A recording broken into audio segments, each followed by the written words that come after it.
कि पहली बार किसी RWA ने संदेश के तौर पर लोगों को जागृत करने के लिए हिंदू नव वर्ष आज है, क्या संदेश देना चाहते थे आप?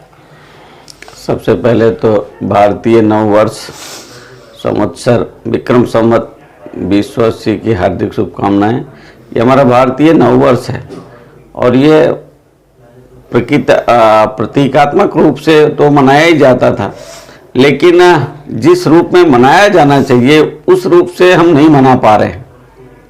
हम संघ के माध्यम से, कुछ समितियों के माध्यम से इसको हम एक टोकन, एक उत्सव मनाते थे। तब ये विचार आया कि हम ये अपनी पुरातन संस्कृति, सनातन संस्कृति को हम धीरे धीरे भूलते जा रहे हैं।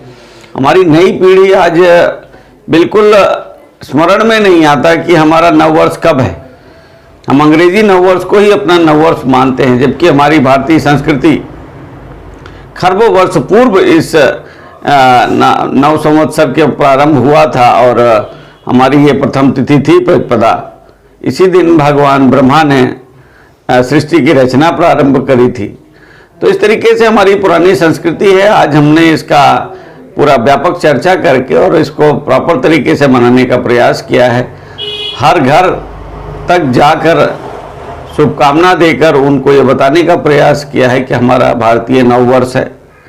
ये अंग्रेजी कैलेंडर से खरबों वर्ष पहले ये सृष्टि के सीजन के समय ये हुआ था और ये हमें मनाना चाहिए। इसी से प्रकृति का जो है एक प्रकृति सम्मत ये तिथि बनाई गई है, ये इसका महत्व है। ये संदेश कितने घरों तक पहुंचाने में आप कामयाब हुए?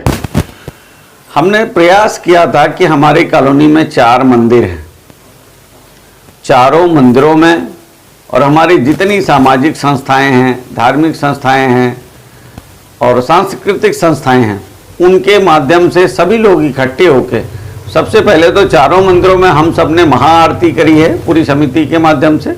उसके बाद सब लोग इकट्ठे होकर 5 ब्लॉकों की हर गलियों में जा जाकर लोगों को मिष्ठान देकर उनको शुभकामना दी है कि हमारा हिंदू नववर्ष, भारतीय नववर्ष ये है और इस पर आपको बहुत बहुत शुभकामनाएं। ईश्वर आपको हर वो सुख समृद्धि दे जो आप ईश्वर से कामना करते हैं और इसको हम सब मनाएं, इसको भूलें नहीं। ये हमारी अपनी संस्कृति, अपनी विरासत, अपनी धरोहर है।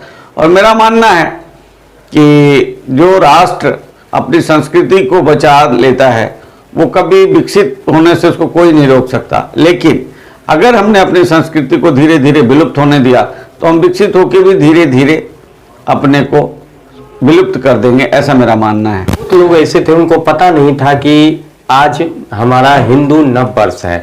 तो क्या आपको ऐसा लगता है कि आप भी किसी से मिले हो और ऐसा कोई बताया हो कि मुझे नहीं पता कि आज नव वर्ष है? वैसे बहुत सारे यात्रा के दौरान बहुत सारे लोग मिले कि मुझे जानकारी नहीं थी और आप सब ने ये अच्छा प्रयास किया है। आप देखिए तो हम निकले थे यहाँ से 100-200 की संख्या में निकले थे, लेकिन ऐसा कारवां बनता गया, लोग जुड़ते चले गए। तो लोगों को एक चाहत तो है जानने की, लेकिन शायद उनको माध्यम नहीं मिला था। हम सब एक माध्यम, एक छोटा सा प्रयास करने का प्रयास किया है, एक छोटा सा एक जानकारी देने का प्रयास किया है कि हमारा हिंदू नव वर्ष ये है, इसका महत्व क्या है, इसके बारे में पूरी जानकारी दी और जगह जगह पे नुक्कड़ कोने पर रुक के हमने लोगों को बताया माइक के माध्यम से कि क्या हम कर रहे हैं, इसका क्या उद्देश्य है और भविष्य में इसके क्या परिणाम होंगे। नई युवा पीढ़ी को खासकर क्या संदेश देना चाहेंगे? और साथ में आज नवरात्रि भी शुरू हुआ है, तो अपने क्षेत्रवासियों को क्या संदेश देना चाहेंगे नवरात्रि पर? देखिए, ये हमारा नववर्ष शक्ति और भक्ति दोनों की उपासना का पर्व है।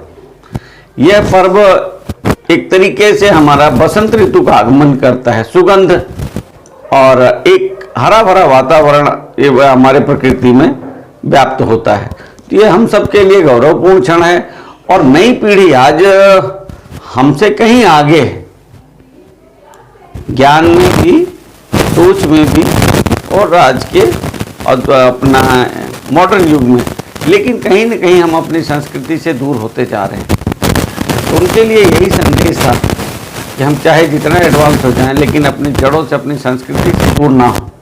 सनातन संस्कृति में वो सारे गुण हैं जो हम दूसरी जगह ढूंढ रहे हैं, बशर्ते कि उसमें वो एक भौतिकवाद कुछ ज़्यादा है, जिससे कि हम नई पीढ़ी उधर ज़्यादा आकर्षित हो रही। तो उनको हम सही बात बता रहे हैं कि हमारी संस्कृति के साथ जुड़ के भी हम वो भौतिकवाद, वो सारी चीज़ें प्राप्त कर सकते हैं। त्याग, बलिदान और समर्पण के साथ जीवन जीते हुए जो आनंद है वो केवल हमारी सनातन संस्कृति में है, और उसी का हम प्रचार और प्रसार करने में लगे हुए। आज नवरात्रि का प्रथम दिन था, तो नवरात्रि की सबको बहुत बहुत शुभकामनाएं। मैं भी व्रत में ही हूँ, और आज हमारे साथ के लगभग 80 से 90 लोग जो थे हमारे पदाधिकारी, वो सब व्रत में थे। सब ने पूरा आज जयकारे लगाए हैं, और पूरा गलियों में आज हमारा 5 किलोमीटर का भ्रमण रहा है। तो माँ शारदा हम सबको सद्बुद्धि दें, और नव वर्ष में वो सारी सुख सुविधाएं हमारे राष्ट्र को मिले जिसके हम हकदार हैं। देश जिसके लिए तत्पर है, और शक्ति और भक्ति के उपासना करते हुए हम वो सब प्राप्त करें जो हम चाहते हैं। आपका बहुत बहुत धन्यवाद। आपका भी बहुत बहुत धन्यवाद। आप हमारे छोटे छोटे विषयों को उठाते हैं और उसको एक मंच देते हैं, एक जागरूकता फैलाते हैं, इसके लिए आपका हृदय से धन्यवाद।